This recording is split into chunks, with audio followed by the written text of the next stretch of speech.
महाराष्ट्रातील सांगली जिल्ह्यातील आराळा गावातून एक गंभीर आणि संवेदनशील प्रकरण समोर आलं आहे। गावातील सुमारे 20 मुस्लिम कुटुंबियांनी सततच्या कथित धमक्या, हल्ले आणि छळामुळे गाव सोडण्याचा निर्णय घेतल्याचा दावा केला आहे। मिळालेल्या माहितीनुसार 7 जून रोजी या कुटुंबियांनी आपली सुरक्षितता धोक्यात असल्याचे सांगत गावातून स्थलांतर करण्याची तयारी सुरू केली। संबंधित कुटुंबाचा आरोप आहे की गेल्या काही वर्षापासून त्यांना काही गावकऱ्यांकडून आणि हिंदुत्ववादी संघटनांशी संबंधित व्यक्तींकडून वारंवार त्रास दिला जात आहे। या प्रकरणामुळे परिसरात तणावाचे वातावरण निर्माण झाले आहे। मुस्लिम समाजातील नागरिकांनी प्रशासनाकडे संरक्षण आणि न्यायाची मागणी केली आहे। त्यांच्या म्हणण्यानुसार वारंवार होणाऱ्या घटनांमुळे भीतीचे वातावरण तयार झाले असून सामान्य जीवन जगणे कठीण झाले आहे। या पार्श्वभूमीवर न्यायासाठी मोर्चा काढण्याची तयारीही करण्यात आली होती।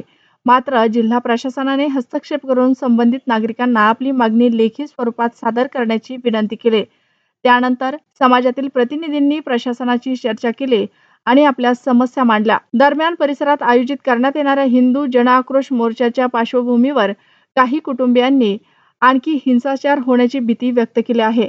त्यामुळे गावातील वातावरण अधिक संवेदनशील बनलं आहे। प्रशासनाने या संपूर्ण प्रकरणाची दखल घेतली असून कायदा व सुव्यवस्था कायम ठेवण्यासाठी आवश्यक पावले उचलली जात असल्याचे सांगितले जात आहे। तसेच सर्व नागरिकांच्या सुरक्षेला प्राधान्य दिले जाईल असेही अधिकाऱ्यांनी स्पष्ट केले आहे। या प्रकरणातील आरोप आणि दावे यांची अधिकृत चौकशी सुरू आहे। त्यामुळे अंतिम निष्कर्ष येईपर्यंत सर्व बाजूंची माहिती समोर येणे महत्त्वाचे आहे। सध्या संपूर्ण राज्याचे लक्ष सांगलीतील या घडामोडीकडे लागले असून पुढील काळात प्रशासन कोणती भूमिका घेते आणि परिस्थिती कशी हाताळली जाते हे पाहणं महत्त्वाचं ठरणार आहे।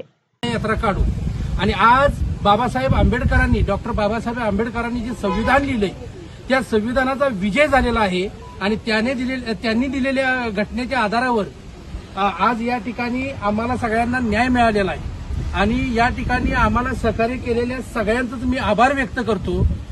तर या सगळ्यांचं मी मनापासून आभार मानतो आणि या ठिकाणी आमची ही न्याय यात्रा आम्ही थांबवत आहे आणि इथून पुढच्या काळात जर असा काही प्रकार आमच्याबरोबर झाला तर त्या संदर्भात आम्ही नक्कीच आवाज उठवू आणि ज्या काही अशा घटना घडतील त्या घटनेला इथून पुढच्या काळात पोलीस प्रशासन आळा घालायचं नक्कीच काम करेल अशी आम्ही आशा व्यक्त करतो आणि आम्ही थांबतो। आंबोळे साहेब, तुमचं 2 शब्दात म्हणून आज 7 तारीख आणि आजच्या तारखेला आरळीकरांच्यावर जो काही अन्याय झालेला होता, अत्याचार झालेला होता, या अन्याय अत्याचाराच्या विरोधात या आरळा गावच्या 8 ते 10 मुस्लिम कुटुंबांनी माननीय हायकोर्टाकडे न्याय यात्रा सुरू केली होती आणि न्याय यात्रा सुरू झाली सकाळी आणि जवळपास 10 ते 12 किलोमीटर आल्यानंतर प्रशासनाने त्याची पूर्णपणे गांभीर्याने दखल घेत इथं यांच्याशी संपर्क केला।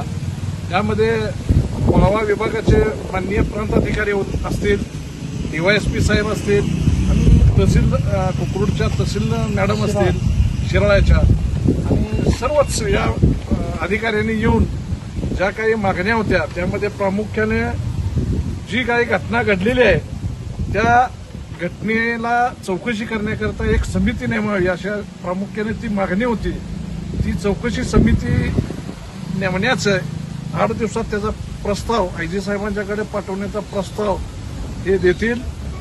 दुसरी जी यांच्यावरच एक खोटा गुन्हा दाखल झालेला आहे त्या खोटा गुन्हा दाखल झालेला आहे त्याचा सुद्धा आयव बदलून तपासांती तो दाखल झालेला गुन्हा रद्द करण्याचा निर्णय घेण्यात येईल। तिसरा जो ज्या वितुष्ट लोकांच्यावर गुन्हा दाखल झालेला आहे तिथे जे असणारे आयव आहेत ते सुद्धा आयव बदलण्याची मागणी होती ती सुद्धा मान्य झालेली आहे। आणि सर्वात महत्वाचं म्हणजे जामीनवर सुटलेले जे काही आरोपी आहेत जे जामीनवर सुटल्यानंतर सुद्धा परत त्यांनी उच्छाद मांडला आणि जणू काही स्वातंत्र्याची लढाई लढून आम्ही आलो आहे असा जो काही त्यांचा आविर्भाव होता हा वास्तविक पाहता हा सुद्धा एका प्रकारे गुन्हाच होता।